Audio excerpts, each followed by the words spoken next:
Welcome back to the community, everybody, and thank you all for being part of it. Okay, today we are going to mount the Empi Beam in a box, if you remember that video I did. And of course, last video I did, we had a little incident, so I mean...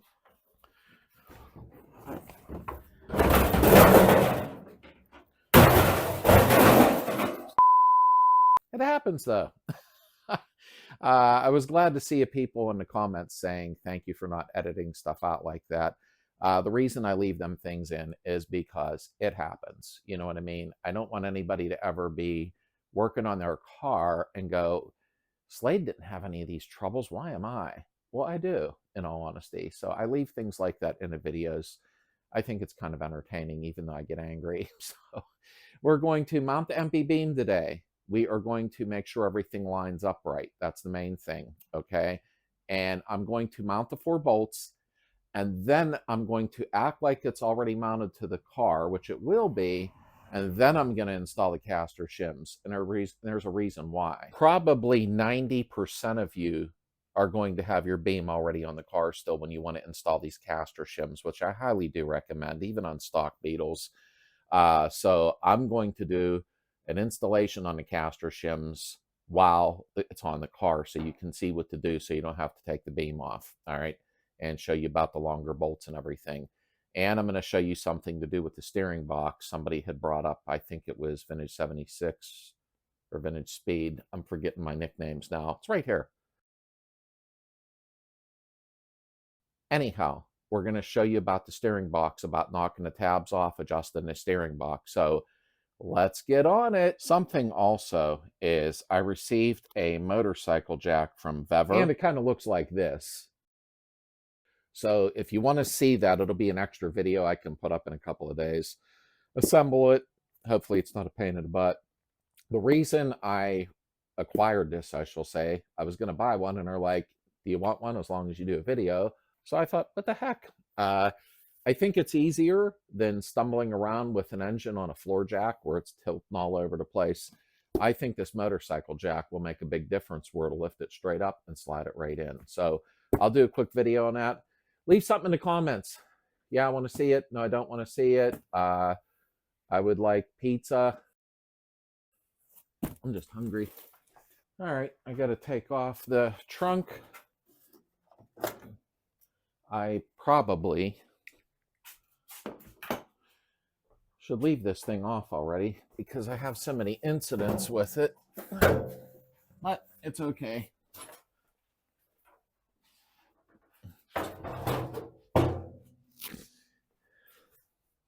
And we'll pull the gas tank because you know where the beam bolts up. Now, I'm sure you know this, but it's a good idea to get everything ready because once you get that up on the jack, well, it's not too much fun to move around. Now, remember before I said to go ahead and get your, this is for stock Beetles too, to get your bolts. There is the part number, and this is for the shims, the caster shims. There's the part number. Make sure you still, I hate using that word, the lock washers off of your factory bolts and slip them on to the longer ones. I think I measured them for you before.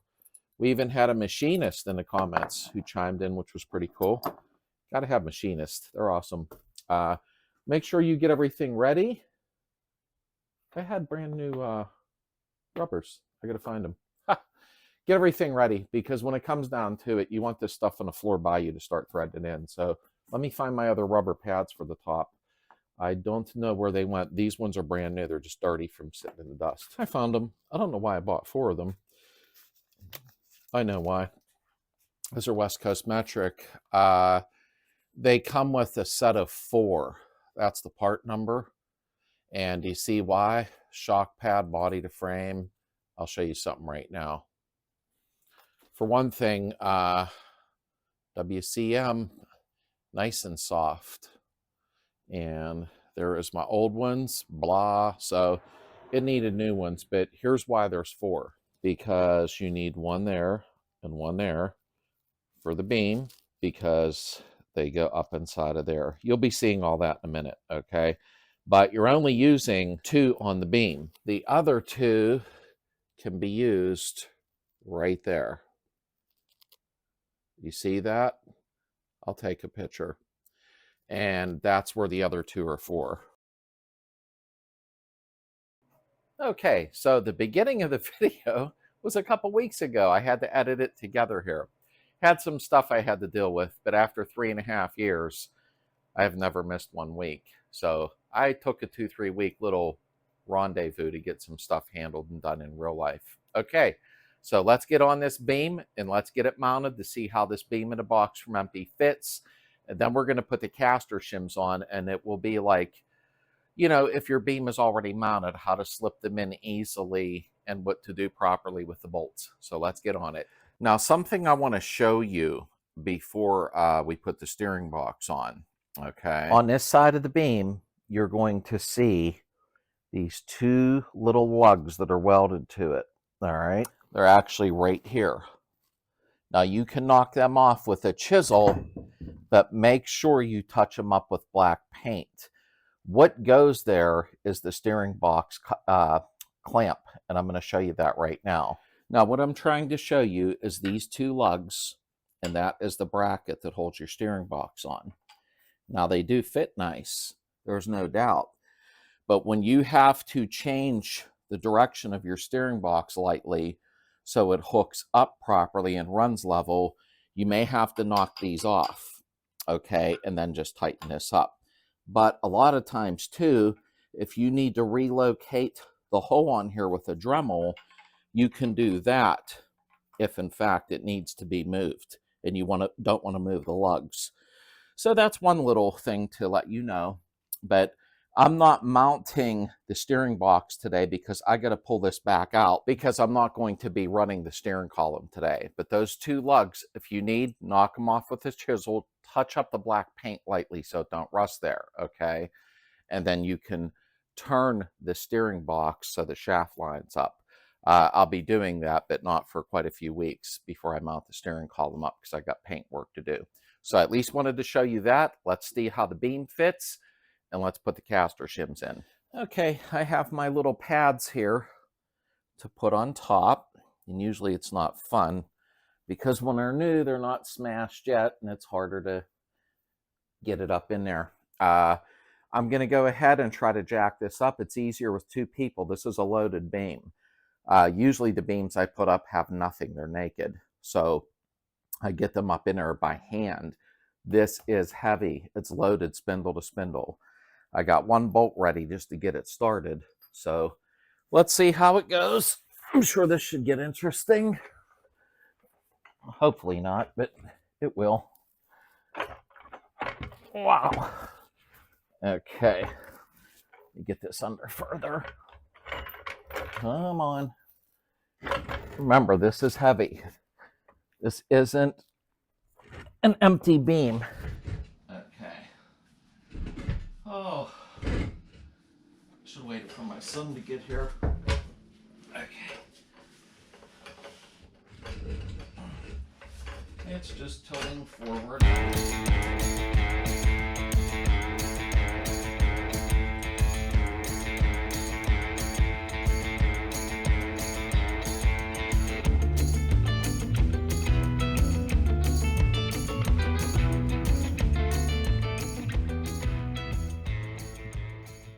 Well, that wasn't fun because it's loaded. If it was an empty beam, I could have just lifted it with one arm and tightened it up. So I went ahead and bench pressed it. That was the only way I could do it with as heavy as it was. And as you've seen on some speeded up stuff real quick, yeah, the jack wasn't cooperating. Then it wouldn't go high enough. I should have put the motorcycle jack together. But okay, so we're going to go ahead and show torquing procedures. And then I'm going to show you how to put the caster shims in the bottom, since you're lowering, and show you how to do it with the beam on already. You know, because most of you, your beam's going to be on. So, whew, I should have let it keep recording while I was bench pressing it. That would have been entertaining. Okay, before I go any further, this is a 2-inch narrowed beam. All right.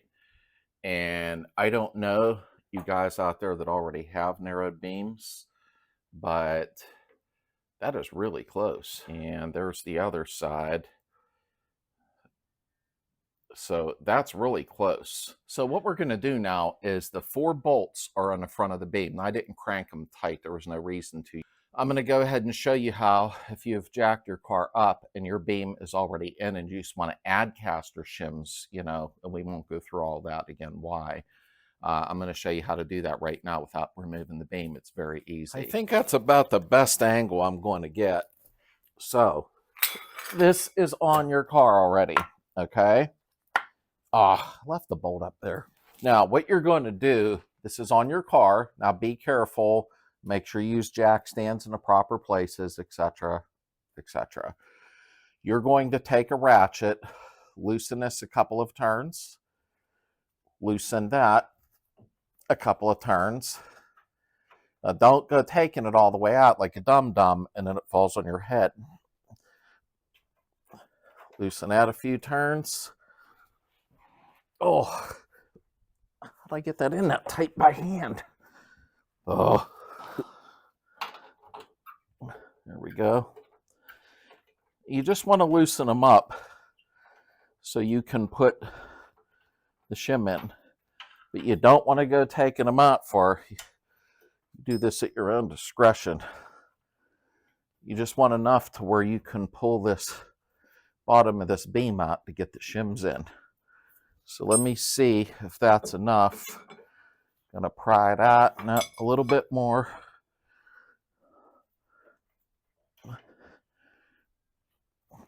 Need the socket.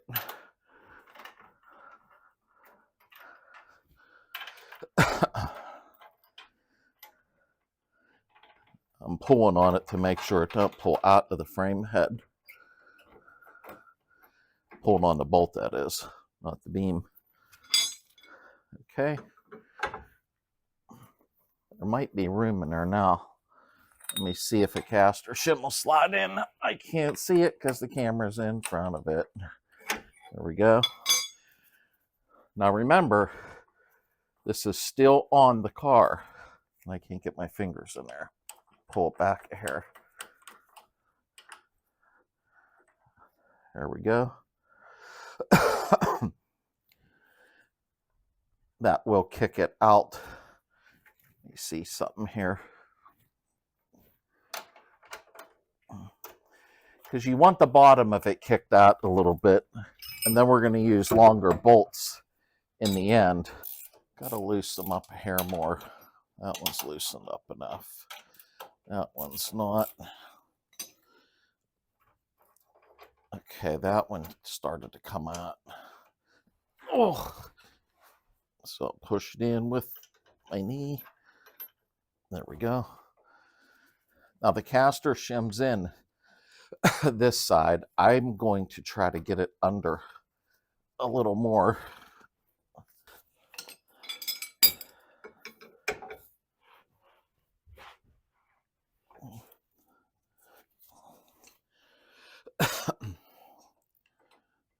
There we go. I like it to be really even. Don't worry, I'll take the camera and get you kind of up and close when I'm done here.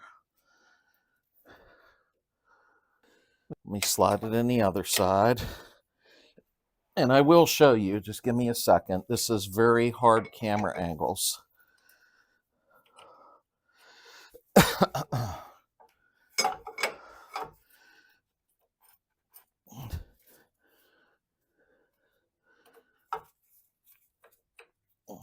There we go.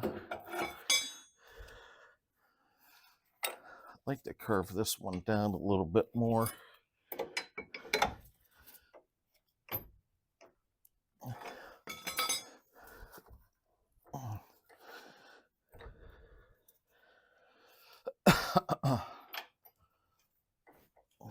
All right, we'll be torquing them in a minute.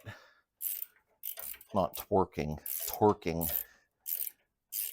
I'm just going to snug these for a minute.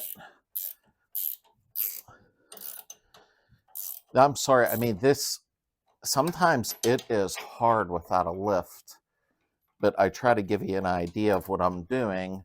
And then, of course, I come back up close up when I'm done with the camera and show you everything. And it'll all make sense. Okay, snug these up. Got our caster shims in.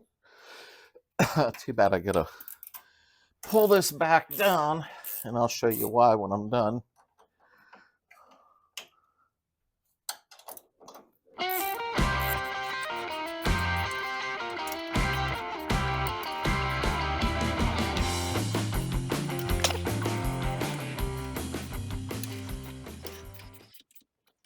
These four are tight. We're going to go up top a moment. Okay, I got my bolts, little plates. I'll bring you up close in a second. We're going to bolt the body down. Okay, you didn't unbolt yours if your beam is already on those. So let's get up close. All right, so we have new pads on here. I'll show you up close. Those will go with the body mount. Mine are all dirty from being in the garage. We're going to set that on there. Start a bolt. And torque these to specs. I'm in your way a minute. I'm trying to get the bolt started. Come on. Where is the hole? Well, I'm way off. No wonder.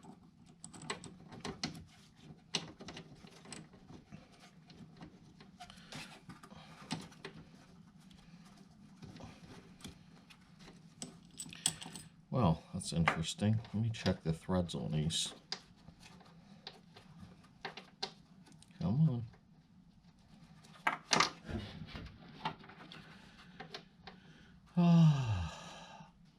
Uh-oh.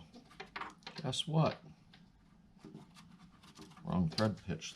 All right, I tried something for the heck of it, and I think what happened is somebody did a boo-boo, because this is American thread, SAE. And let me find the hole, and it's threading right in.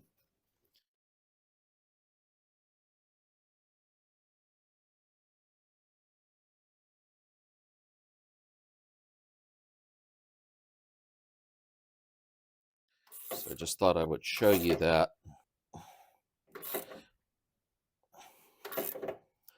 I got to look up the torque. I can't remember. I thought it was 35 pound on this. Let me put the other one in.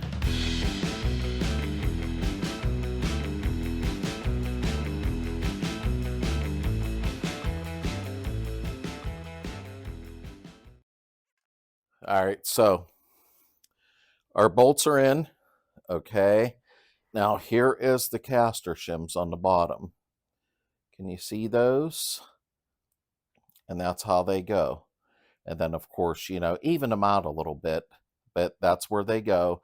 And that's how you can do it with your beam still on, is loosening the bolts and then prying the bottom and sliding them in.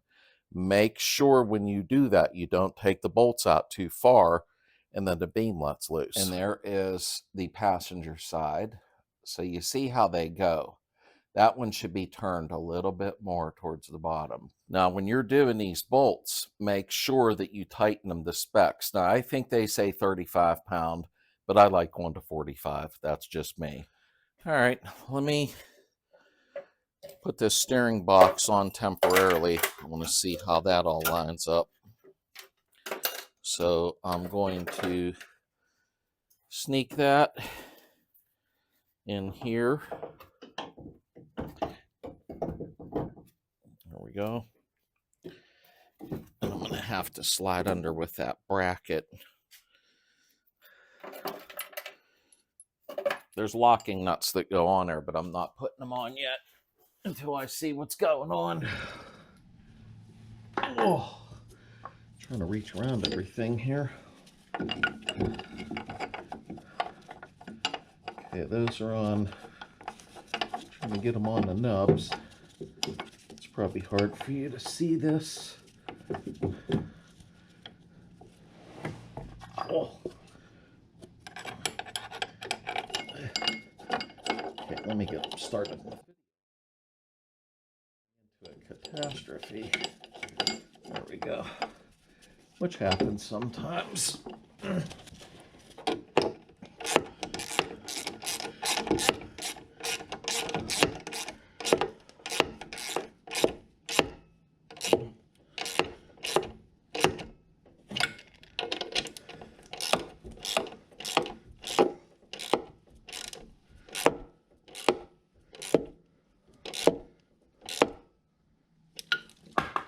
Okay, as you can see, I don't know how well the camera's going to see in there, but we are,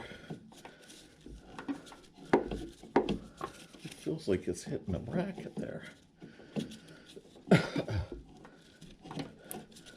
Yep, I might have to alter that bracket slightly right here.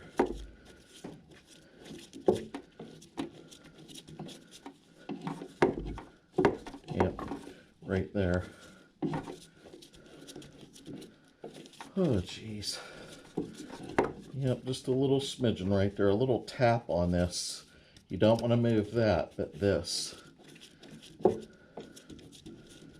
Okay. Okay, so the steering box is mounted on the nubs. Now, I may have to knock them nubs off of the top of the beam, like I showed you before. The steering box isn't lined up where the shaft comes through.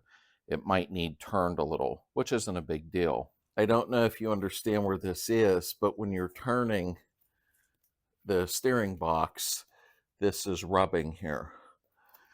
So I'm going to have to alter that slightly. Now, I just did this to show the mounting of the beam and how it fit if there was any problems. I'm going to drop the beam back up because that all needs cleaned up underneath. So not a big deal, but I wanted to finish checking the fitment of the beam since I was off for a few weeks. Okay, what's coming up? And I want to thank my buddy Sean, because he came over. I bought a chrome moly forged light and flywheel. It's 13 pound. And a new chrome moly gland nut.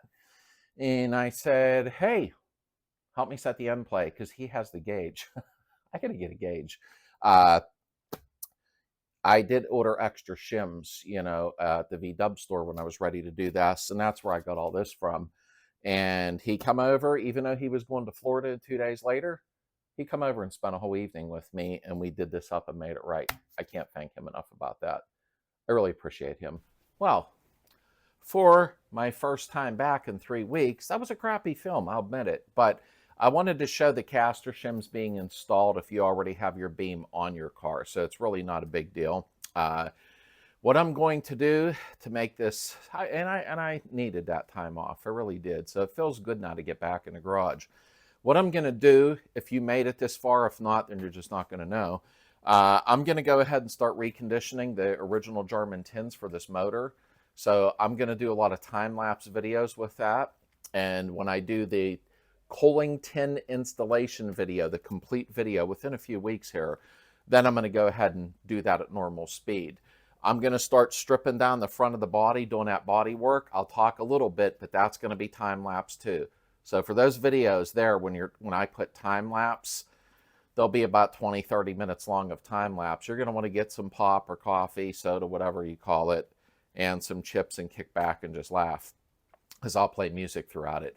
But you're not going to want to watch me keep sanding and keep talking like I'm doing right now, but I have no choice. We got lots coming up. I'm back in the saddle. I'll see you Sunday night at 9 p.m. Eastern time, and I hope everybody has a great weekend. See you soon.